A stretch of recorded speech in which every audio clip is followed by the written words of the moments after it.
그리스도인이란 그리스도를 사랑하고 그리스도인을 사랑하는 사람이라는 것이죠. 나는 몇 년 몇 월 며칠 어떻게 구원받았습니다. 간증은 똑부러지게 하는데 변화가 없다면 그리스도인이라고 말하기가 어렵습니다. 나는 몇 년 몇 월 며칠 어떻게 구원을 받았습니다. 라고 확실하게 간증을 하는데 그리스도를 사랑하지 않는다. 그리스도인을 사랑하지 않는다. 항상 마음에 원망, 미움, 불평으로 살아간다면 과연 그분을 그리스도인이라고 말할 수 있을까요? 구원을 받은 사람에게 당연히 나오는 증상이 뭐냐면 한 번도 보지 못한 예수님을 사랑한다는 거예요. 이유가 뭡니까? 9절에 나오죠? 믿음의 결국 곧 영혼의 구원을 받았기 때문이라는 겁니다. 세상에서는 한 번도 본 적이 없는 사람을 사랑하기란 불가능에 가깝죠. 한 번도 만난 적 없고 한 번도 본 적이 없는 사람을 어떻게 사랑할 수 있을까요? 그런데 놀라운 건 기적과 같은 사랑에 우리가 빠졌는데 바로 예수님과의 사랑이죠. 우리는 예수님을 만난 적이 없습니다. 그럼에도 불구하고 영혼 구원을 받은 사람은 한 번도 본 적 없는 그리스도를 사랑하는 거예요. 어떻게 그게 가능할까요? 우리는 말씀을 통해서 주님을 보는 것처럼 믿는 사람이죠. 그리스도인이란 주님을 직접 뵌 적은 없지만 말씀을 통해서 만난 것처럼 주님을 뵌 것처럼 믿기 때문에 우리는 한 번도 본 적 없는 주님을 사랑하는 거예요. 주님의 사랑을 깨닫고 주님을 사랑할 때 마음에서 올라오는 구원받은 사람에게 나타나는 또 하나의 증상이 있는데 8절 후반부에 있죠. 바로 즐거움과 기쁨이라는 겁니다. 이것은요, 사랑에 빠진 사람에게 당연히 나타나는 증상이죠. 여러분도 어때요? 결혼 전에 청춘 남녀 시절에 어때요? 데이트할 때 그런 경험 있죠. 자매를 생각만 해도 웃음이 나고 또 자매를 만나러 가는 시간에는 아무리 피곤해도 그냥 피곤이 풀리잖아요. 데이트 시간 잡아놓고 나 피곤해서 못 가요. 그런 사람하고는 결혼하면 안 됩니다. 피곤해도 신기하죠. 사랑하는 사람을 만나러 갈 땐 어디서 나오는지 힘이 나요. 피곤이 풀려요. 또 사랑하는 자매의 목소리만 들어도 마음이 평온해지잖아요. 주님과 사랑에 빠진 사람이라면 피곤하지만 교제를 하고 바쁘지만 시간을 만들어 봉사를 하고 상황은 어렵지만은 어떻게 하든 동참하고 함께하는 것이 기본 증상이라니까요. 베드로전서 1장 8절이 그걸 말하는 겁니다. 예수를 너희가 보지 못하였으나 이제도 보지 못하나 믿고 말할 수 없는 영광스러운 즐거움으로 기뻐하잖아요. 예수를 너희가 보지 못하서나 사랑하는 거예요. 이유가 뭡니까? 믿고 말할 수 없는 영광스러움으로 즐거워하고 기뻐하는 거예요. 믿거든요. 보지는 못했지만은 살아계신 주님을 믿거든요. 만난 적은 없는데 그분이 나를 대신하여 그 모진 고난을 받으시고 십자가의 피를 다 흘려서 나를 대신하여 죽으심으로 구원해 주신 사실을 우리는 믿거든요. 만난 적은 없는데 그분을 뵌 적은 없는데 그분은 3일 만에 부활하셔서 그리고 승천하셔서 하나님의 우편에 계실 뿐만 아니라 이제는 성령 하나님의 모습으로 늘 우리와 동행하시며 우리 가운데 내주하심을 우리는 믿거든요. 그러니까 본 적은 없는데 사랑할 수 있다는 것이죠. 만난 적은 없는데 그분과 우리는 사랑에 빠진 거예요. 그것을 신앙생활이다라고 말하는 겁니다. 신앙생활을 달리 표현하면 주님과 사랑에 빠진 거예요. 구원받은 사람은 주님의 사랑에 끌려갑니다. 고린도후서 5장 14절에 그리스도의 사랑이 우리를 강권하시는도다. 여러분, 강권이라는 말이 뭐냐면 끌어가다 그 말이에요. 끄는도다. 나눠주에 끄는도다. 이렇게 돼 있죠. 구원을 받으면 주님의 사랑에 끌려간다니까요. 여러분, 성격적으로는 실은 교회적인 어떤 이 분위기, 교회 안에 어떤 이 문화가 뭐 대인을 기피하고 많은 사람 있는 자리를 불편해하고 막 식은땀이나고 뭐 말을 버벅거리고 내 성격과는 안 맞아요. 내 성격과는 안 맞고 내 라이프 스타일과는 안 맞는데 그럼에도 불구하고 주일날, 수요일날, 청년의 구역 모임, 모두의 조모임, 어머니의 봉사회 끌려오는 이유가 뭡니까? 그 사랑이 우리를 끌어안쳐 놓는 거거든요. 내 성격은 안 맞아요. 내 상황 하나 안 맞아요. 그런데 주님을 사랑하기 때문에 주님이 원하는 삶을 우리는 가는 겁니다. 내 라이프 스타일과 안 맞고 내 상황과는 안 맞는데 내가 사랑하는 그분이 원하는 삶, 내가 사랑하는 주님이 기뻐하는 그 삶을 우리는 살아가게 되는 거예요. 마치 자석에 쇠가 막 끌려가잖아요. 우리는 주님의 사랑이라는 자석에 끌려가게 돼 있거든요. 경험해 보셨나요? 마치 배가, 종이배가 강물을 따라 흘러가듯이 주님의 사랑의 강물에 우리의 마음이 같이 흘러가잖아요. 종이배처럼. 그것이 사랑의 힘입니다. 우리는 구원받은 순간 답을 말하는 게 아니라 주님의 사랑의 포로가 됐다는 거예요. 몇 년, 몇 월, 며칠 내가 어떻게 구원받았습니다. 그것이 진짠지 가짠지를 우리 어떻게 할까요? 무엇의 포로가 됐느냐를 보면 아는 거예요. 일의 포로가 됐느냐, 쾌락의 포로가 됐느냐, 죄의 포로가 되어 살아가느냐, 아니면 주님의 사랑의 포로가 되어 끌려가는 삶을 사느냐. 우리가 구원받은 이상 주님의 사랑은 거부할 수가 없어요. 거부할 수 없는 사랑에 우리는 끌려가는 거예요. 내가 주님을 사랑하는지 우리 어떻게 알 수 있을까요? 내가 정말 주님을 사랑하는 걸까? 내가 정말 주님의 사랑에 끌려가고 있는가? 정말 오늘 본문의 말씀처럼 나는 정말 주님을 사랑해서 내 마음의 기쁨, 내 마음의 즐거움이 있는가? 어떻게 알 수 있을까요? 알 수 있습니다. 요한 1서 3장을 찾겠습니다. 요한 1서 3장 10절입니다. 요한 1서 3장 10절. 같이 읽겠습니다.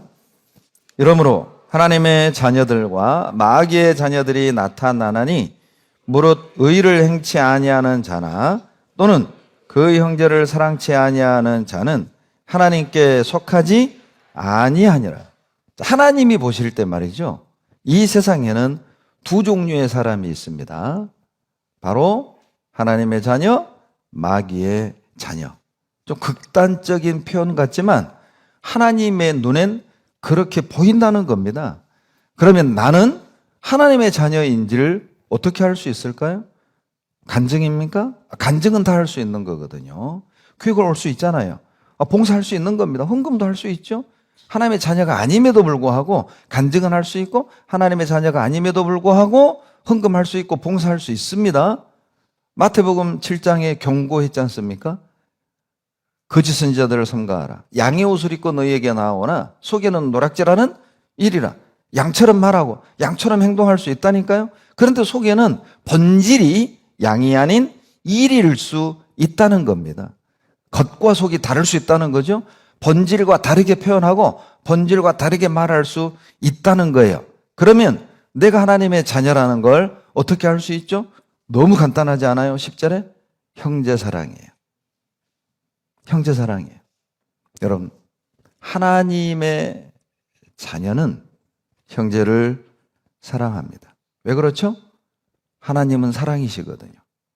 하나님은 사랑이 많은 분이 아니라 하나님은 사랑 자체이기 때문에 그 하나님이 성령의 모습으로 내 안에 딱 들어오면 사랑하는 게 당연해지는 거예요. 구원받지 못한 영혼을 불쌍히 여기는 마음이 당연해지는 거고, 구원받지 못한 가족에게 복음을 전하는 게 당연해지는 거고, 형제자매를 사랑하는 것이 당연해지는 거고, 교회를 사랑하는 게 당연해진다니까요. 왜요? 하나님이 내 안에 들어와 버렸잖아요. 사랑이 내 안에 들어온 거잖아요. 인간적인 사랑은 뭐 노력해서 사랑할 수도 있습니다. 그러나 구원받고 주님을 사랑하는 건 노력으로 되는 게 아니고 자연스럽게 나타나는 현상이라는 것이죠. 여러분, 불을 몸에 품었는데 되지 않는 게 가능합니까?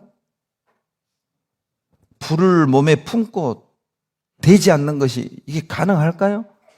주님이 내 안에 들어왔는데 사랑하지 않는 것이 가능할까요? 사랑이신 하나님이 내 안에 들어왔는데 내가 형제자매를 사랑하지 않는 것이 가능할까? 불가능하죠. 여러분, 마귀에게 없는 게 있습니다. 마귀에게 없는 건 바로 사랑이에요. 그러니까 마귀 자녀인지 하나님 자녀인지를 확실하게 분간할 수 있는 기준은 사랑인 것입니다. 여러분, 사랑하십니까? 진짜 주님을 사랑하십니까? 여러분, 교회를 사랑하십니까? 여러분, 말씀을 진짜 사랑하십니까?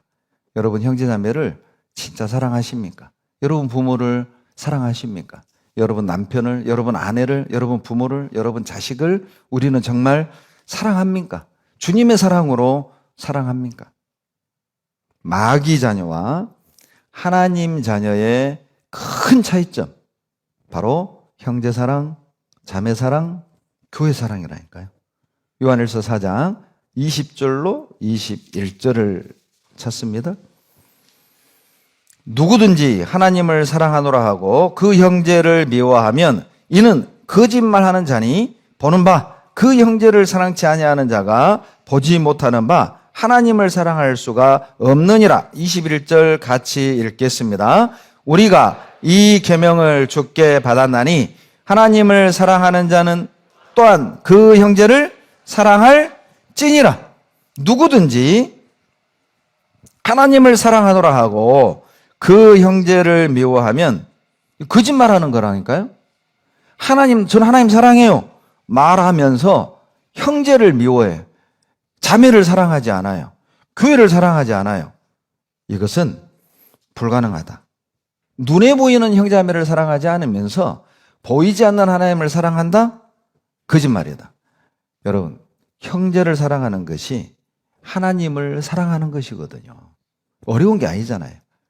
형이상학적인 게 아닙니다. 실제적인 거거든요.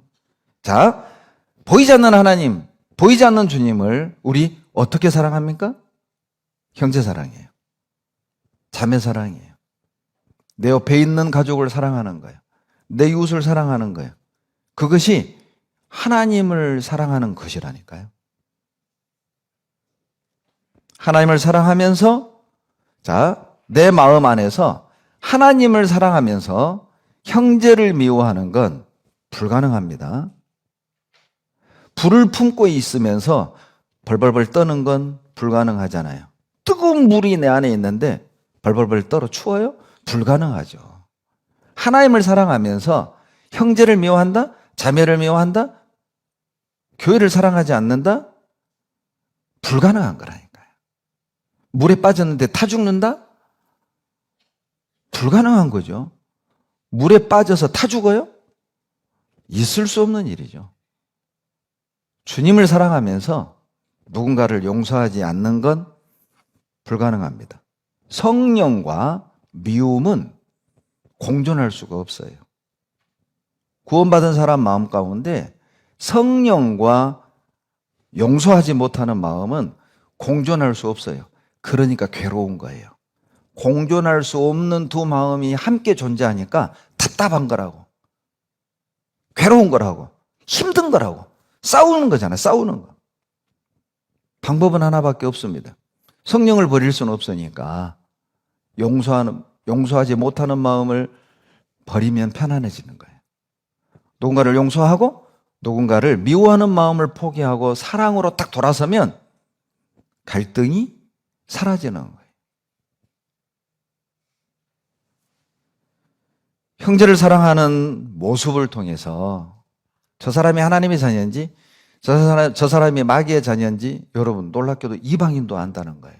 우리만 아는 게 아닙니다. 어떤 사람들은요, 구원을 받았다고 말하면 비웃는 사람들 있죠. 어떻게 구원받는 걸 아냐. 죽어봐야 알지. 천국 가봐야 알지. 하나님의 심판 앞에 서봐야 알지. 어떻게 구원받은 걸 아냐. 요한 1서를 오늘 댁에 가서 읽으세요. 요한 1서의 주제가 뭐냐. 안다는 겁니다. 저 사람이 구원받았는지 안 받았는지를 알 수 있다는 겁니다. 저 사람이 마귀 자녀인지 하나님 자녀인지 알 수 있다는 겁니다. 저 사람이 하나님께 속했는지 세상에 속했는지 안다는 겁니다. 저 사람 속에 진리의 영이 있는지 미혹의 영이 있는지 안다는 겁니다. 그래서 요한 1서를 읽어보면 알고 알거니와 안하니 알므로 알거니와 수십 번 반복돼 나와요. 눈여겨 살펴보세요. 요한 1서의 주제는 안다입니다. 내가 구원 받았는지 안 받았는지 알 수 있다니까요. 그 가장 큰 특징 중 하나, 바로 사랑이죠. 형제를 사랑하고 자매를 사랑하고 교회를 사랑하고 말씀을 사랑하고 그렇게 원망했던 부모도 사랑하고 그렇게 미워했던 남편과 아내도 사랑하고 그렇게 속썩인 원수 같은 자식도 사랑하게 됩니다. 요한일서 4장, 요한복음 13장 찾습니다. 요한복음 13장입니다. 요한 1, 2, 3서, 요한계시록, 요한복음을 사도 요한이 기록을 했죠. 사도 요한은 사랑의 사도라고 합니다. 별명이죠. 그러니까 내용을 보면 비슷한 거예요. 사랑을 강조하고 있거든요. 요한복음 13장 34절 같이 읽습니다. 새 계명을 너희에게 주노니 서로 사랑하라. 내가 너희를 사랑한 것 같이 너희도 서로 사랑하라. 여러분, 주님이 우리에게 주신 새 계명이 뭐라고요? 이해하라가 아닙니다. 봉사하라가 아니에요. 전도하라가 아니라 여러분, 하나님 우리에게 주신 새 계명은 서로 사랑하라예요. 서로 이해하라가 아니에요. 서로 사랑하라죠. 왜요? 성도는 이해의 대상이 아니라 사랑의 대상이라는 거예요. 성도를 이해하려고 하면 갈등이 생긴다니까요. 왜냐? 이해 안 되는 게 참 많은 사람이잖아요. 여러분 가족 이해되십니까? 여러분 남편 이해되던가요? 여러분 자매가 이해되던가요? 여러분 우리 아이들이 이해가 되던가요? 이해 안 되는 게 얼마나 많아요. 이해하려고 하면 갈등밖에 안 생겨요. 그러니까 가족은, 성도는 이해하는 대상이 아니라 사랑의 대상이라는 거예요. 사랑하면 이해 안 돼도 문제가 안 되고, 사랑하면 놀랍게 이해되잖아요. 이해돼서 사랑하는 게 아니라, 내 마음에 맞아서 사랑하는 게 아니라, 사랑하면 이해가 되고 사랑하면 내 마음에 맞게 된다니까요. 주님이 우리에게 새 계명으로 서로 사랑하라고 주신 이유이죠. 이해가 안 되면, 우리는 인간이기 때문에 이해가 안 되면 용서가 안 돼요. 용납이 안 돼요. 하나가 안 돼요. 그런데 사랑하잖아요. 용서가 되고 용납이 되고 하나가 되는 거예요. 왜 새 계명으로 서로 사랑하라고 주신지 아세요? 그것이 내가 그리스도의 제자인지를 이방인에게 알리는 최고의 방법이기 때문입니다. 35절 같이 읽겠습니다. 너희가 서로 사랑하면 이로써 모든 사람이 너희가 내 제자인 줄 알리라. 여러분, 이방인도 안다고 했잖아요. 저 사람이 그리스도의 제자인지 아닌지, 저 사람이 올바른 믿음을 소유한 사람인지, 저 사람은 믿음 좀 문제가 있는 종교인인지 뭘 보고 알아요? 우리가 서로 사랑하는 것을 보면 알아요. 우리가 서로 사랑할 때, 아, 저 사람 진짜다. 남들은 평택교회를 막 이상하게 손가락질하지만 평택교회 다니는 사람들의 일상을 보면, 그 가정을 보면, 저 부부를 보면, 저 부부 자식들을 보면 저 사람들이 진짜야. 우리의 믿음이 성경적이고 진짜라는 증거는 노아의 방주를 찾아주고 에덴 동산을 찾아주고 이스라엘 역사를 달달달 외워서 증거되는 게 아닙니다. 실제 사랑하는 거예요. 우리 가족끼리 서로 사랑하는 겁니다. 부부가 서로 사랑하는 거예요. 우리가 교회를 사랑하고 형제자매를 사랑하는 모습, 그것이 이방인들에게 내 믿음이 성경적이고 진짜고 하나님의 자녀라는 가장 확실한 증거가 되는 거예요. 여러분, 사랑은요, 그리스도인을 그리스도인답게 만들어요. 그러니까 우리가 조금만 서로 좀 이해하고 서로 사랑하면 드러난다니까요. 그러면 전도가 되겠죠. 그러니까 세계목으로 전도하라 주신 게 아니에요. 왜? 서로 사랑하면 전도는 그냥 되는 거거든요. 내 속에 있는 믿음은 여러분 사랑을 통해 겉으로 드러납니다. 내 속에 있는 이 참 믿음이 어떻게 밖으로 드러나서 세상 사람들이 알 수 있을까? 사랑이에요. 우리가 사랑하는 모습을 통해 내 안에 있는 이 믿음이 드러나는 것이죠. 감사한 것은 사랑하는 방법까지 알려주셨죠? 우리 어떻게 사랑해야 될까요? 34절에 내가 너희를 사랑한 것 같이입니다. 그러니까 우리 그리스도인들은 이방인들보다 훨씬 사랑을 잘할 수 있다니까요. 왜냐하면 우리는 방법을 알잖아요. 내가 너희를 사랑한 것 같이, 주님이 나를 사랑한 것 같이. 이 말은 무슨 뜻이죠? 여러분, 구원받지 않으면 절대 제대로 사랑 못합니다. 진짜 구원받지 않으면 용서 못합니다. 진짜 구원받지 않으면 우리는 하나 될 수가 없다니까요. 진짜 구원받지 않으면 주님 사랑 못합니다. 진짜 구원받지 않으면 교회를 사랑하지 않아요. 진짜 구원받지 않으면 형제자매를 사랑할 수 없다니까요. 내가 너희를 사랑한 것 같이, 이 말은 너가 내 사랑을 받고 깨달아야만 내가 너를 사랑한 것처럼 너도 원수를 사랑할 수 있고, 너 가족을 사랑할 수 있고, 너에게 상처 주는 사람을 사랑할 수 있고, 너를 힘들게 하는 사람을 사랑할 수 있고, 너를 배신한 사람을 사랑할 수 있다. 내가 너를 사랑한 것 같이. 주님이 유다를 사랑하듯, 유다가 팔 걸 하셨잖아요. 주님이 베드로를 사랑하듯, 베드로가 3번 부인할 것을 아셨잖아요. 그럼에도 불구하고 그들을 사랑하셨던 것처럼 베드로 유다까지 갈 필요 없습니다. 우리 자신을 봅시다. 우리는 주님의 사랑을 받을 자격이 안 된 사람들이었어요. 주님을 등지고 살았고, 주님을 대적했고, 비난했고, 구원받은 자녀들을 조롱했고, 핍박했고, 심지어는 욕까지 했고, 그런데도 주님은 그런 나를 포기하지 않으시고 끝까지 사랑해 주셨잖아요. 그 사랑에 우리가 무너진 거잖아요. 십자가에 매달린 주님을 바라볼 때 우리가 무너진 거잖아요. 세상에 나 같은 사람을 대신해서, 나같이 자격 없는 사람, 나같이 어리석고 무지하고 고집센 사람, 다같이 죄 많은 사람을 저렇게 사랑하셨구나. 그 앞에서 우리가 무너졌잖아요. 그 사랑을 받은 사람은 그렇게 사랑할 수 있습니다. 여러분, 이방인들은요, 마음에 들면 사랑하죠. 그런데 우리는요, 십자가 사랑은 마음에 들지 않아도 사랑할 수 있다니까요.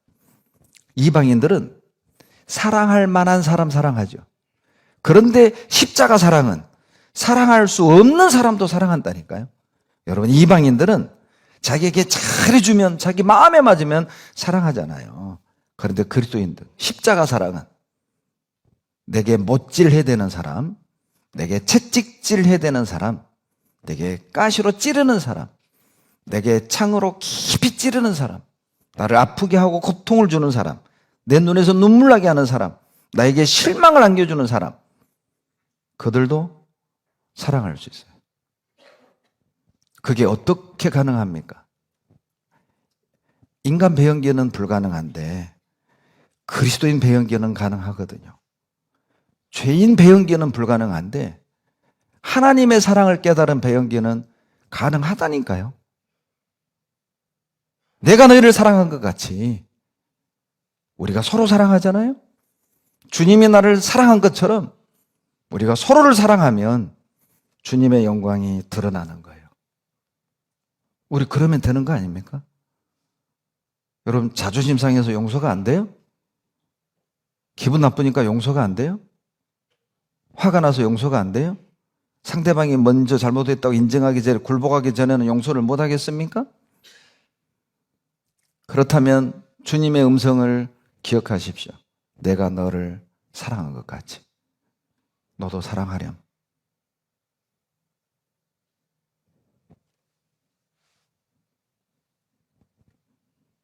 요한복음 13장 35절의 이 말씀은 그리스도인은 이방인과 다르다는 의미를 담고 있어요. 왜 우리를 그리스도인이라고 할까요? 다르다는 뜻이거든요. 이 세상 사람들과는 다르다는 뜻이거든요. 구원받지 않은 사람하고는 다르다는 거거든요. 마음 쓰는 게 다르고 이게 뭔가 다르다는 거거든요. 다르지 않다면 그리스도인일 수 없지요. 뭐가 다릅니까? 나는 구원받지 않은 사람들과 뭐가 다릅니까? 나는 구원받지 않은 친구들과 뭐가 다릅니까? 나는 구원받지 않은 가족과 뭐가 다릅니까?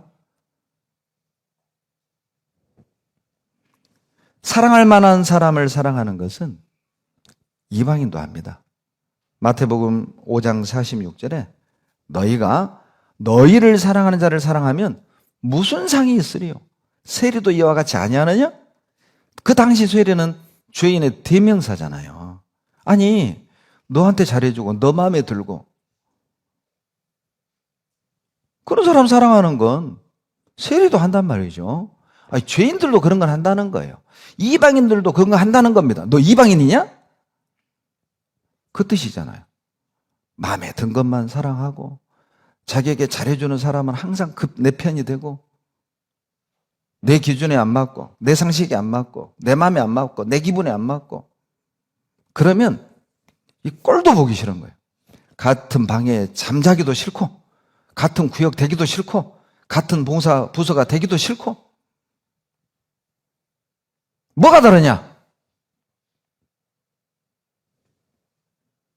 나는 그리스도인입니다라는 말은 나는 상처 주는 형제를 사랑합니다.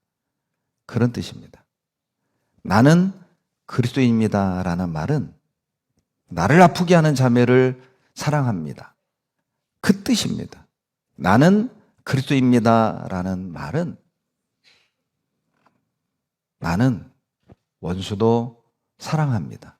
그 뜻이에요. 혹 그런 마음이 없다면 그리스도인이라고 말하기가 부끄럽죠.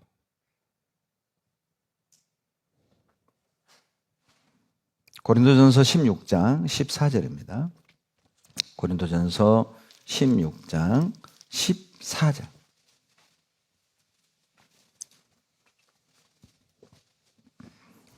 같이 읽겠습니다. 너희 모든 일을 사랑으로 행하라. 왜 이 말씀이 고린도전서에 기록되어 있는 걸까요? 왜 고린도전서 13장에 사랑장이 나오는 걸까요? 이유가 있습니다. 고린도 교회는 구성원들이 상당히 말도 잘하고 그리고 학식도 있었어요. 상당히 배운 사람들이 많았습니다. 그런데 아이러니한 것은 문제도 가장 많은 교회가 고린도 교회였습니다. 도대체 잘 배운 사람들, 부자도 많고 배운 사람도 많고 간증 잘하고 말 잘하는 사람도 많은데 왜 이렇게 고린도 교회는 시끄럽냐? 이유가 뭡니까? 사랑이 없어요. 사랑이 없어요. 형제를 사랑하지 않아요. 자매를 사랑하지 않아요. 주님을 사랑하지 않아요. 사랑으로 행하는 게 아니에요. 자존심으로 행하고 감정으로 행하고 기분으로 행하고 자기 상황에 맞춰서 행하고. 그러니 이 고린도 교회 안에는 많은 갈등과 해결되지 못한 문제들이 산적해 있었던 것이죠. 모든 일을 사랑으로 행하라. 무슨 의미죠?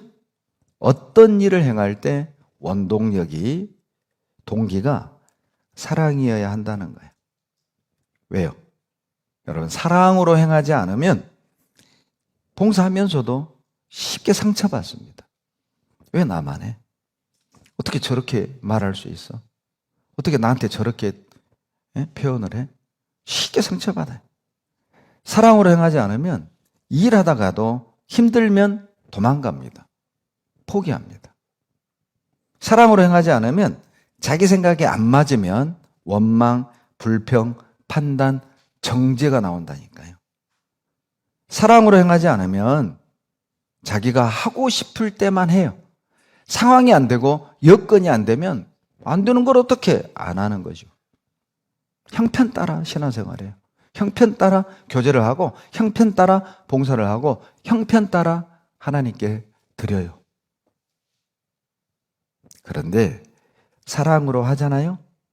상처받아도 문제는 안 됩니다. 그럴 수 있지. 힘들지만 포기는 안 합니다. 하나님의 뜻이니까요. 주님이 우리가 하나 되고 함께 하기를 원하시니까 사랑으로 해가면 내 형편과 사정을 극복하고 뛰어넘고 주님을 섬기고 신앙생활을 한다니까요. 사랑은 그런 능력, 그런 힘이 있습니다. 너희 모든 일을 사랑으로 행하라. 또 하나의 의미는 모든 것들을 주님의 사랑을 가지고 행하라는 뜻이죠. 하나님의 사랑을 나타내기 위해 하라는 거예요. 우리가 왜 공부를 해야 됩니까? 주님의 사랑을 나타내기 위함입니다. 우리가 왜 가정생활을 합니까? 주님의 사랑을 나타내기 위함이라니까요. 우리가 왜 사업을 하고 직장생활을 합니까? 주님의 사랑을 나타내기 위함이라니까요. 주님의 사랑을 나타내기 위해 용서하는 것이고 하나 되는 것이고 견디고 참는 거예요. 다른 거 없어요.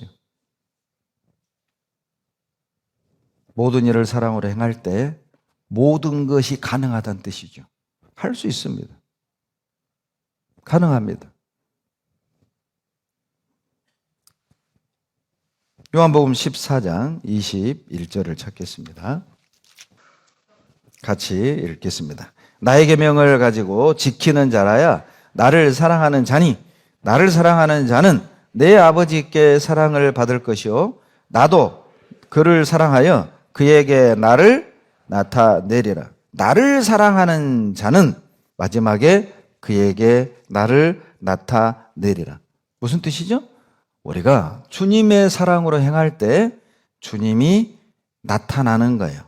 우리 개인에게 나타나는 건 말씀을 이해하고 주님을 더 알게 해주신다는 뜻이겠죠. 아, 주님의 마음이 이런 거구나. 아, 주님이 이걸 기뻐하시는구나. 아, 주님이 이걸 원하시는구나. 더 알게 해주신다는 뜻이겠죠. 그리고 타인을 향해서는요. 내가 주님을 사랑할 때 나를 통해 그들도 하나님을 알 수 있어요. 그들에게도 하나님을 나타내 주시는 거죠. 내가 주님을 사랑하면 나에게도 하나님은 나타내 주시지만 내가 주님을 사랑할 때 타인에게도 하나님은 나타내 주시는 거예요. 그러니까 할 수 있는 거예요. 그래서 우리는 모든 일을 사랑으로 행해야 합니다. 미운 마음을 가지고서는 주님을 드러낼 수가 없어요. 용서하지 않고는 나를 통해 주님이 나타날 수가 없다고요. 시기, 질투, 미워하고 서로 라이벌 의식을 가지고 견제하고 질투하는 마음을 가지고서는 하나님이 드러날 수 없어요. 하나님이 나타날 수도 없고요. 주님이 그 사람을 통해 일할 수도 없고요. 영광을 나타낼 수도 없지요. 사랑할 수 없는 사람을 사랑할 때 주님이 나타납니다. 용서할 수 없는 사람을 용서할 때 주님이 영광 받으셔요. 그러면 된 거 아닙니까? 주님이 나타나고 주님이 기뻐하시고 주님이 영광 받으면 된 거잖아요. 주님이 흥하고 내가 쇠하면 되는 거 아닙니까? 왜 우리는 용서가 안 될까요? 왜 우리는 그렇게 시기 질투에 사로잡혀 서로를 견제하는 걸까요? 왜 우리는 그 육신을 벗어버리지 못하는 걸까요? 그 모든 것을 극복하는 방법은 사랑밖에 없어요. 여러분, 주님을 사랑합시다. 주님을 사랑하기 때문에 용서할 수 있는 겁니다. 주님을 사랑할 때 용납이 가능한 것이죠. 자기를 사랑하는 사람을 사랑하는 것은 쉽습니다. 자기를 미워하는 사람을 사랑하는 것은 어렵습니다. 그래서 주님이 본을 보여주신 거예요. 십자가에 매달려 본을 보여주신 거예요. 그래서 주님이 우리 안에 성령을 주신 겁니다. 내 기질로는, 내 성격으로는 용납이 안 되고 용서가 안 되고 우리는 하나 될 수 없으니까 성령께서 우리 안에 들어와 계신다니까요. 왜? 우리는 사랑 못할 걸 아셔요. 우리는 용서 못할 거 알아요. 우리는 시기 질투 죄에 사로잡혀 어둠 가운데 헤맬 걸 아셔요. 그러니까 성령께서 우리 안에 내주하시는 겁니다. 동행을 하시는 거예요. 사랑할 수 있도록, 용서할 수 있도록, 하나 될 수 있도록, 용납할 수 있도록, 서로 품을 수 있도록. 사랑할 수 없는 상황에서 사랑할 때 주님이 나타나시는 거죠. 요한복음 13장 1절에 보면 예수께서 자기가 세상을 떠나 아버지께로 돌아가실 때가 이른 줄 아시고 세상에 있는 자기 사람들을 사랑하시되 어떻게 사랑하셨다고요? 끝까지 사랑하시니라. 끝까지 사랑. 여러분, 사랑에 여러 가지 종류가 있습니다. 사랑의 종류가 뭐 있죠? 뭐 아가페, 에로스, 뭐 그거 말고 끝까지 사랑, 그래서 사랑, 그러나 사랑, 그럼에도 불구하고 사랑. 주님은 우리를 끝까지 사랑하셨어요. 유다가 팔 것 아셨지만 끝까지 유다 사랑했잖아요. 베드로가 부인할 것 아셨지만 끝까지 베드로 사랑하셨잖아요. 슬픈 현실은 그리스도인인 내가, 성령을 품은 내가 사랑하고 싶은 것만 사랑한다는 겁니다. 가까이 하고 싶은 사람만 가까이 한다는 것이죠. 슬픈 현실이죠. 나는 그리스도인인데